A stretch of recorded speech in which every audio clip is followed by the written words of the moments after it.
Stop. मेरे पास एक बड़ा प्रैक्टिकल इशू है जो गारंटी ट्रांजैक्शंस में अक्सर उठता है। एक बेनिफिशियरी बैंक गारंटी पे डिमांड करता है। डिमांड में एक डिस्क्रिपेंसी होती है। बैंक उसे रिजेक्ट करता है। बेनिफिशियरी पूछता है, क्या ये रिजेक्शन मेरे डिमांड करने की राइट को खत्म कर देती है क्या मैं एक करेक्टेड वर्जन सबमिट कर सकता हूँ? अब एक दूसरा सीन देखते हैं। सपोज बैंक गलती से एक डिफेक्टिव डिमांड को पे कर देता है। क्या वो पेमेंट का मतलब ये है कि बैंक अब बाउंड है कि फ्यूचर डिमांड्स को भी बिना स्ट्रिक्ट एग्जामिनेशन के एक्सेप्ट करने के लिए, अगर वो डिफेक्टिव भी हो? ये थ्योरेटिकल सवाल नहीं है दोस्तों, ये डिसाइड करते हैं कि बेनिफिशरीज टेक्निकल एरर से रिकवर कर सकते हैं या नहीं, और एप्लीकेंट्स बैंक मिस्टेक्स के टाइम प्रोटेक्टेड रहते हैं या नहीं।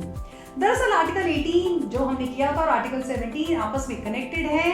आर्टिकल 17 एस्टैब्लिश करता है वेदर पार्शियल डिमांड्स और मल्टीपल डिमांड्स गारंटी के अंडर परमिटेड हैं, और आर्टिकल 18 अब एस्टैब्लिश करता है कि हर इंडिविजुअल डिमांड इंडिपेंडेंटली एग्जामिन होती है। ये दो आर्टिकल्स एक कंप्लीट सिस्टम बनाते हैं दोस्तों। आर्टिकल 17 आंसर देता है डिमांड्स कितनी बार की जा सकती है, और आर्टिकल 18 आंसर देता है कि हर डिमांड, इवन डिफेक्टिव डिमांड या मिस्टेकन पेमेंट, नेक्स्ट डिमांड के एग्जामिनेशन को अफेक्ट नहीं करती। हर डिमांड फुल रिगर से एग्जामिन होती है सभी रिक्वायरमेंट्स के साथ। बेनिफिशरीज जानते हैं कि वो करेक्टेड डिमांड्स रीसबमिट कर सकते हैं। एप्लीकेंट्स जानते हैं कि उनकी सिक्योरिटी बैंक एरर से कमजोर नहीं होगी। बैंक जानते हैं कि उन्हें हर डिमांड इंडिपेंडेंटली एग्जामिन करनी पड़ती है। एक प्रैक्टिकल इम्प्लीकेशन भी है। आर्टिकल 18 ऑफ यूआरडीजी 758 एग्जैक्टली उन सिचुएशंस को एड्रेस करता है। हिंदी ट्रेड बाइट्स में वापस आपका स्वागत है। यूआरडीजी 758 का आपका article by article series ICC के uniform rules for demand guarantees. मैं हूं रवनीत, और अगर आप पहली बार यहाँ पर लॉगिन कर रहे हैं तो आप रवनीत नॉलेज बाइट्स के यूट्यूब चैनल को सब्सक्राइब कीजिए और वहाँ Hindi trade bytes playlist explore कीजिए, जहाँ पुराने सभी एपिसोड्स आपका इंतजार कर रहे हैं। आज हम हैं आर्टिकल 18 पे, सेपरेटनेस ऑफ ईच डिमांड, और ये आर्टिकल एक प्रिंसिपल एस्टैब्लिश करता है जो गारंटी ट्रांजैक्शन में सबको प्रोटेक्ट करता है। आर्टिकल 18 ये क्लियरली स्टेट करता है कि एक नॉन कंप्लाइंट डिमांड या एक डिमांड को विड्रॉ करना, इसका मतलब ये नहीं है कि आप दूसरी टाइमली डिमांड करने की अपनी राइट्स खो बैठे। और एक नॉन कंप्लाइंट डिमांड का जो पेमेंट अगर हो जाए तो उसका ये मतलब नहीं है कि उस बैंक गारंटी की अब बाकी दूसरी डिमांड्स कंप्लाइंट नहीं होनी चाहिए। ये रिक्वायरमेंट वेट नहीं होती। इसका मतलब है दो चीजें। पहली कि एक रिजेक्टेड डिमांड से बेनिफिशियरी की करेक्टेड डिमांड सबमिट करने की राइट खत्म नहीं होती, और दूसरा कि एक बैंक की मिस्टेकन पेमेंट का मतलब ये नहीं है कि कंप्लायंस के स्टैंडर्ड्स फ्यूचर डिमांड्स के लिए ड्रॉप या गिर जाते हैं। चलिए राहुल की ट्रांजैक्शंस इसको समझते हैं। अगर आप नए व्यूअर हैं तो लेट मी टेल यू कि पूरी सीरीज में मैंने एक हाइपोथेटिकल एग्जांपल लिया है। मिस्टर राहुल बिल्डराइट कंस्ट्रक्शंस के ओनर हैं, मुंबई बेस्ड कंपनी इंडिया में, और उन्होंने यूएई गवर्नमेंट अथॉरिटी के साथ यूएई में कंस्ट्रक्शन कॉन्ट्रैक्ट अंडरटेक किया है, और हमने ये भी अज्यूम किया है कि एक्सिस बैंक इंडिया बिल्डराइट कंस्ट्रक्शंस का बैंकर है और परफॉर्मेंस गारंटी इशू कर चुका है यूएई अथॉरिटी के फेवर में राहुल के बिल्डराइट कंस्ट्रक्शन प्रोजेक्ट के लिए। गारंटी का अमाउंट हमने अज्यूम किया है $10 मिलियन है। अब यूएई अथॉरिटी को लगता है कि बिल्डराइट ने डिफॉल्ट किया है, तो वो एक कंप्लाइंट डिमांड सबमिट करती है एक्सिस बैंक को। वो पहले $3 मिलियन के लिए डिमांड प्रिपेयर करती है। जब वो ये डिमांड सबमिट करते हैं तो उसमें एक डिस्क्रिपेंसी होती है। शायद ब्रीच स्टेटमेंट या में जो रिक्वायर्ड सिग्नेचर है वो नहीं है, या सपोर्टिंग डॉक्यूमेंट्स कुछ भी, चलिए मान लेते हैं कुछ मिसिंग है। बैंक डिमांड एग्जामिन करता है और उसे रिजेक्ट करता है क्योंकि ये गारंटी रिक्वायरमेंट्स के साथ कंप्लाई नहीं करती। तो अब सवाल उठता है कि क्या यूएई अथॉरिटी एक करेक्टेड डिमांड सबमिट कर सकती है प्रॉपर सिग्नेचर और कंप्लीट डॉक्यूमेंटेशन के साथ गारंटी एक्सपायर होने से पहले?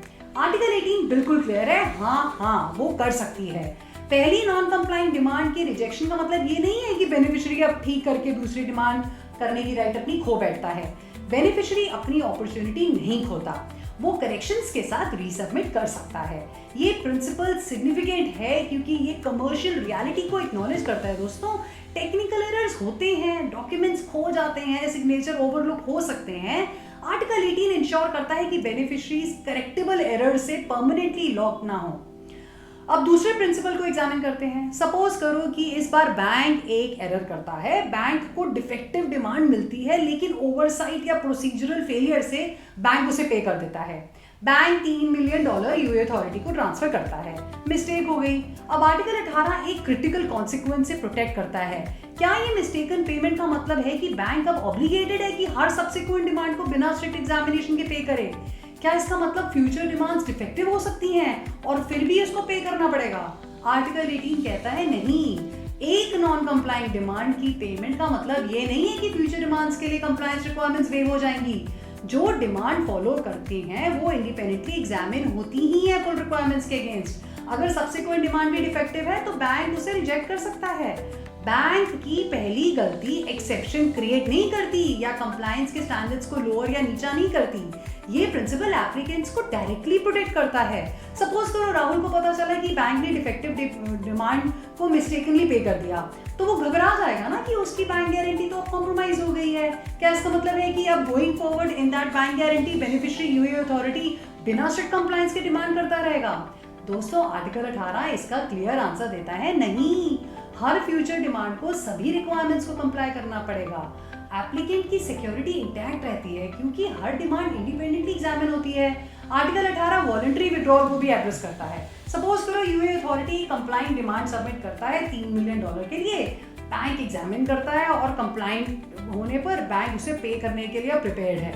लेकिन पेमेंट होने से पहले यूए अथॉरिटी डिमांड को विड्रॉ करता है। वो डिसाइड करता है कि अभी पेमेंट क्लेम नहीं करना। क्या वो ये कर सकता है? जी हाँ, एक बेनिफिशियरी डिमांड को विड्रॉ कर सकता है बिफोर पेमेंट। इंपॉर्टेंटली, एक डिमांड को विड्रॉ करना ये नहीं मतलब कि बेनिफिशियरी की अब आगे की डिमांड करने की राइट खत्म हो गई, जब तक गारंटी मल्टीपल डिमांड्स अलाउ करे।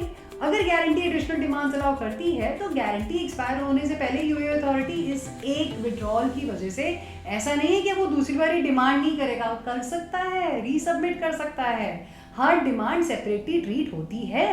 आर्टिकल 18 का फंडामेंटल प्रिंसिपल यही है, हर डिमांड इंडिपेंडेंटली एग्जामिन और ट्रीट होती है।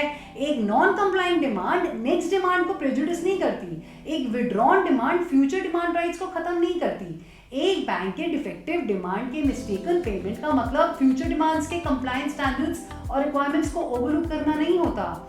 हर demand independently in full examine होती है, गारंटी में स्टेट किए गए और यूआरडीजी 758 में एस्टैब्लिश किए गए सभी रिक्वायरमेंट्स के अगेंस्ट। ये इंडिपेंडेंस गारंटी सिस्टम को प्रेडिक्टेबल, फेयर और प्रोटेक्टिव बनाता है सभी पार्टीज के लिए।